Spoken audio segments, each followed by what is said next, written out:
I just finished a week-long tour of Romania on my Benelli TRK 502X with two of my friends. We cover over 2,500 kilometers from Maramureș through Accommodation and Carpathian Mountains.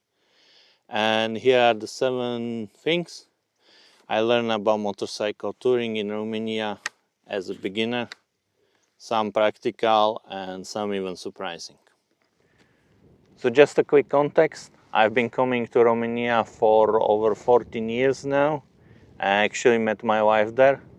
But this time I was first time in Romania on motorcycle and alone without her as my native speaking guide. And also this was kind of my first longer tour.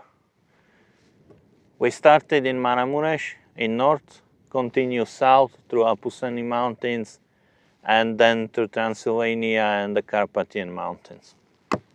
So now let's take a coffee and here is what I learned.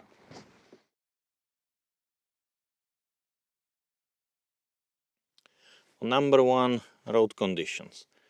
Romania has invested heavily in road infrastructure since joining European Union, and the results are quite impressive.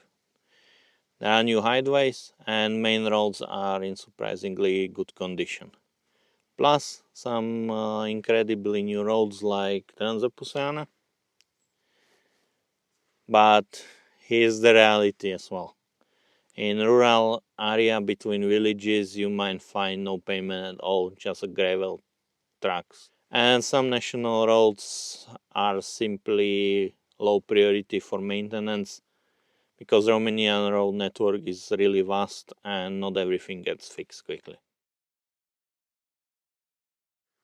And number 2 on my list, it's off-roading and adventure riding.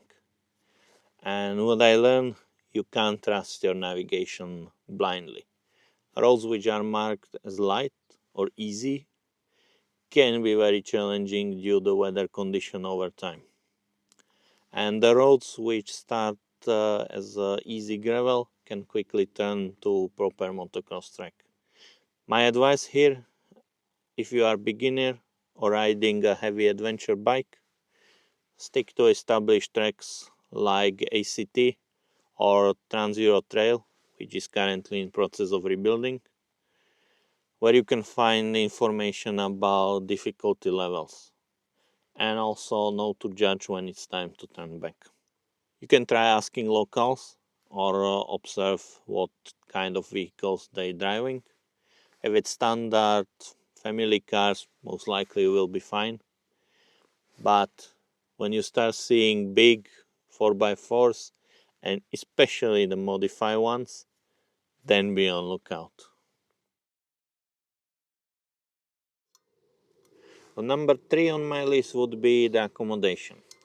And while Romania has its charm for wild camping, which isn't technically legal but somehow tolerated, and a lot of amazing looking campsites, it is also good news for you if you don't want to carry camping gear.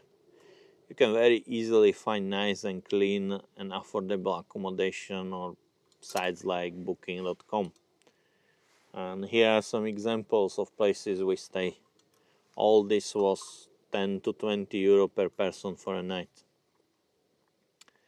And on top of that, if you want something more interesting, you can find tree houses like Raven Nest, hobbit houses built straight ground, glampings, and straight fairy tale castles. Always you can ask locals. Which brings me to my next point, and that will be people. And I've been in Romania for many times over past 14 years, and while people were usually friendly, I depended on my wife to interact and communicate. This time I was on my own and I had to use the little bit of Romanian I knew. And surprisingly, people reacted very positively to this, saying even small things like Bună ziua and Mulțumesc goes a long way, and brings warm smile to people's faces. But here's the moment that show me what kind of people the Romanians are really.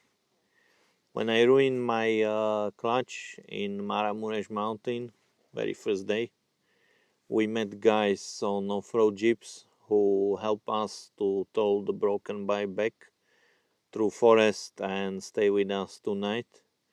Find accommodation for that night for us, and in generally keep offering us water, coffee, etc. And at the end, they refuse to take anything, any money, anything for us. And I want to say thanks again to these guys. And if you want to see how we manage end up in such a situation, you can check this video here. And number 5, it's the language. And many Romanians, especially younger ones, speak actually quite well English. Some speak also German. And in general, stuff on gas station, restaurants, hotel, or even ordinary shops know English to a certain degree, even in actually quite remote places. And in the worst case, a translator app will work just fine, and I notice lots of locals using them. Number 6, and this one actually surprised me.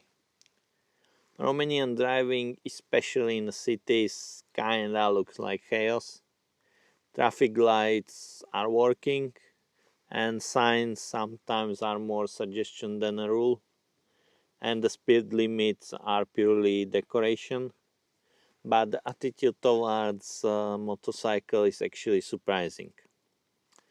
During our stay, I didn't have any car glue on the back of my bike. No one tried to pass us in same lane and cut us.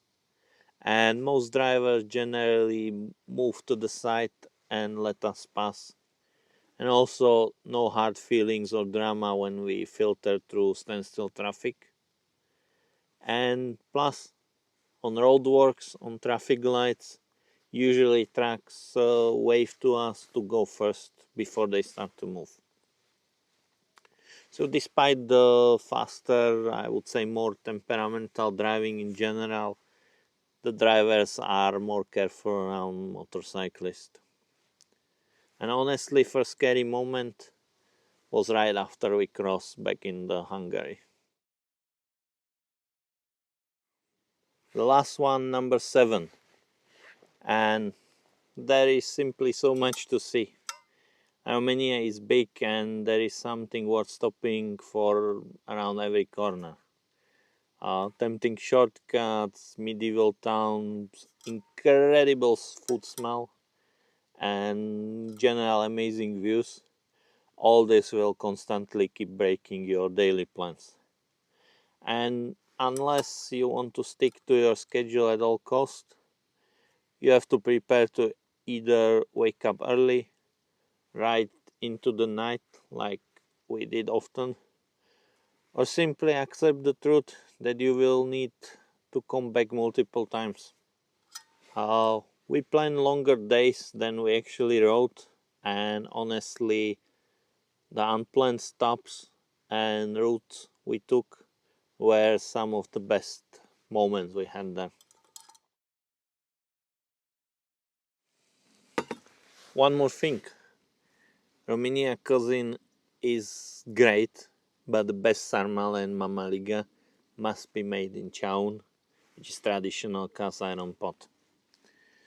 We managed to find a roadside vendor at Transalpina summit serving food from a chaun, and it was raining, a bit of snowing, and absolutely crazy wind at the altitude above 2000 meters above sea level, and it was the best meal of the trip.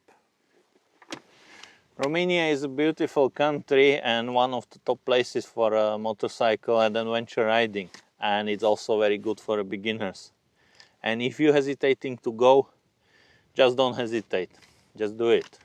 And if you want more information about motorcycle touring, and not only for beginners in Romania, I'm preparing a complete guide for you. So consider subscribing so you don't miss it. And meanwhile, you can watch our whole adventure in Romania here.